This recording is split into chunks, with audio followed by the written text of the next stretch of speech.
All right, let me take you into session 2 here.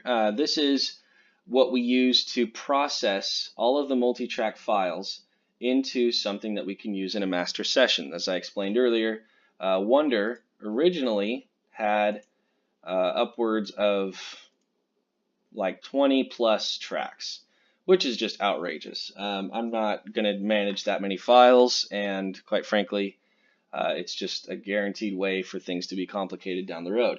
And so what I end up doing is I take it through a editing template. This is a breakout of a save as of what is very similar to the master template or the master session. And there's a couple key things here that I want to point out. So if I'm going to create my own click, for the sake of time, I'm not going to create my own click here. But let's say, for example, that this was the click sample I wanted, and that the guide was exactly, I built it with samples that I created, or, it just sounds the way I want it to. And then I'm going to drag the bass, which has its own distinguishable purpose, into this one right here. I'm going to number these because as I label these tracks is how they're going to export. And so if I export them with a 1, 2, and 3 in front of them, then when I go to the master folder to import them into my master session, then the first 3 tracks I know already I don't need to grab. I can quickly drop those in their slots, and then I can drag and I can multi-select everything else and just drag it all in once. If I had to do this with everything, I'd have to go here and then kind of find the bass and the guide and the click, and I deselect the ones I don't need, and it just takes some time. And workflow is key in managing a master session like this. So I label the first 3 because they're actually the first 4, because they're distinguishably different from the other stem files. Everything else from guitars to synthesizers, all of that stuff I want just in a master stereo group that I can pick and choose and get picky with. So let me show you now what the, and I basically would save this as the Wonder editing template. This is kind of just a brief editing template, but let me show you specifically the Wonder song template. If I can, in fact, remember, here it is, right here. So in each song, in the multi-track library, we have the song, the artist, the BPM, and then within that folder, we've got the original multi-track file that I downloaded. We've got the final exported files that will load into the master session, and then we have the session file that actually created these files right here. So I'm going to open this guy up, and we're not going to save. I'll come back when it's open. All right, so this is the Wonder editing template, and I save it as Wonder 177 BPM, key of B, standard arrangement. But I can basically save as and make as many versions of Wonder that I want, all of which will export files uniquely, and so I can make alternate arrangements, I can transpose the key, and then all of a sudden I've got a place to come back to fine-tune any arrangement details. I don't have to mess with the master files, and the master session will end up being a lot cleaner for this. So basically, if we were to take it from point A to point B, we're going to download the multi-tracks, we're going to run them through our cookie cutter processor, basically, and it's going to start spitting out files that we can load into a master session.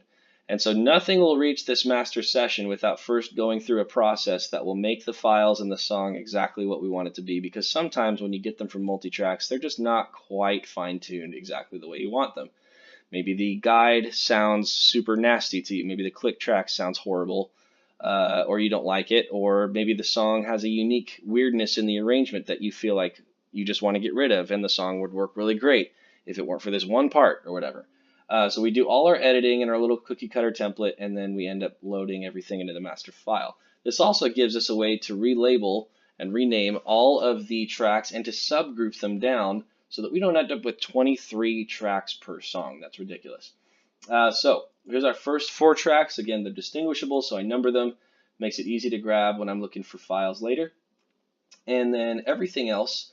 Now notice none of these are grouped in terms of like, I didn't group this as just a gigantic collection of stems, because I actually need to group these things differently. I can't do groups within groups. So this isn't Inception, sorry.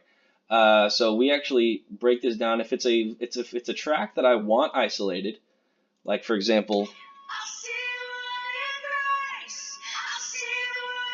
I'm asking myself the question, I could see myself wanting to turn this specific track up or down later. Same thing with this. So if I think I might want isolated control over the track levels in the master session, I don't group it with anything. So all the vocals right now are actually not grouped. I'm going to have 4 individual background vocal parts. And I think that actually works really well. But anything digital tone, anything keyboard or synthesizer in nature that a player would not actually be playing, I find it's really helpful to group all of these together to make one digital tone master track. Because frankly, you know, if the song is true in its mix, I mean, guitars, I can understand you're blending guitar tracks with guitar players. And yes, you're blending mostly with a keyboard player, but a lot of the times the keyboard player is going to be doing something a lot more distinguishable by like a piano or like a layered pad or something. And so this is just by nature, I've found that this is a really easy way to break down your tracks. All of these 1-to-1 in ratio, I don't really want to turn up from one or the other. I might want to turn up the whole group, but I don't really think I'm looking for anything specific to stand out more than by default, whatever is set at.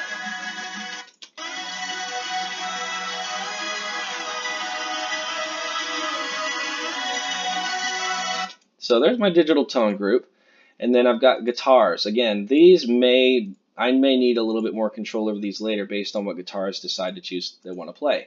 So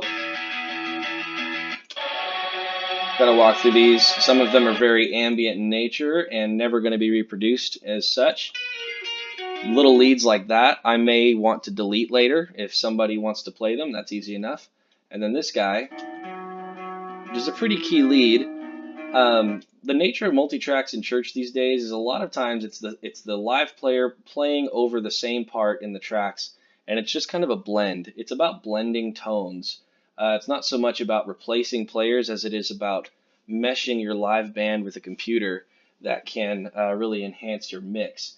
And then we've got things like shaker, claps. I mean, this is just the way the track came. Again, here's a great example. If it were me, I would not have sold this track to somebody with a shaker and a clap mixed in together. I may want more independent control than that, but I don't always have that option. So I kind of do with it what I can. And then the next one, I've got an effects channel. This is a little bit more, you know, goofy in nature. But again, I may want to do some specific stuff with that later. And then I've got my synth bass, which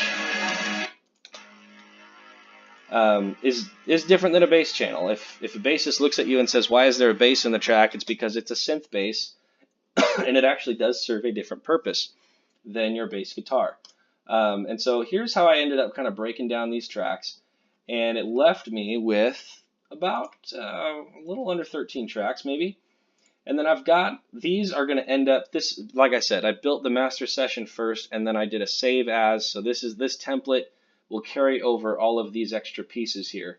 And that's because if I ended up wanting to program the, like a keyboard part or something, and I want to keep the MIDI for it, or if I want to print the MIDI for it later, all of that can end up in, it doesn't just have to be an audio package. It can be audio mixed with the timeline and the time code, could have MIDI parts in it, could have MIDI triggers in it or cues.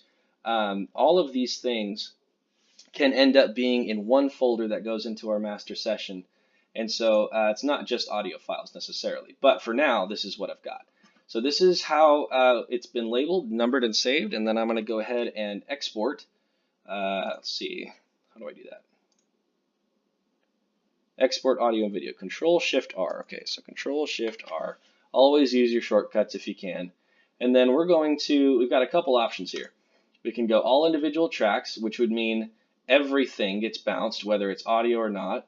And if it's in a group, it would bounce all of the pieces in the group as well. We don't want to do that because that's basically recreating a lot of hard work for ourselves. We have this selected tracks only feature, which is actually really nice. So we're actually going to come back out of this for a minute. And we're going to choose the tracks we want. So I'm going to grab and hold shift and select all my audio stuff. I have nothing else to select for now. I can always change that later. And then I'm going to go to export audio and video, come back to selected tracks only, and then all of this should be pretty much as default. Do not convert to mono, do not normalize. If you want to create an analysis file, that's fine.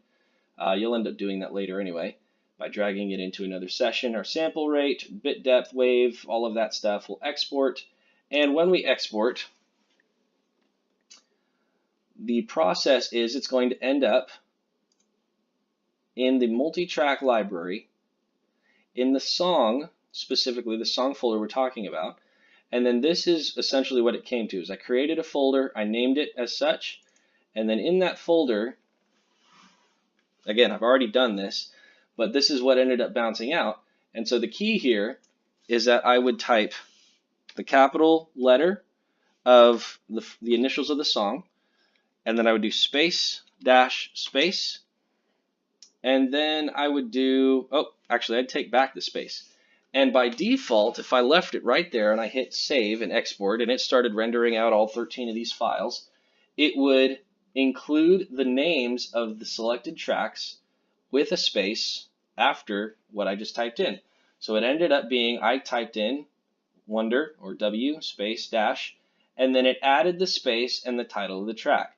So knowing that, I can end up formatting all of my file names in a really clean manner. It takes a little bit of cleanup to do, but I've found that it's really, really important to keep your session clean, to keep your files organized. This is really a major file management undertaking.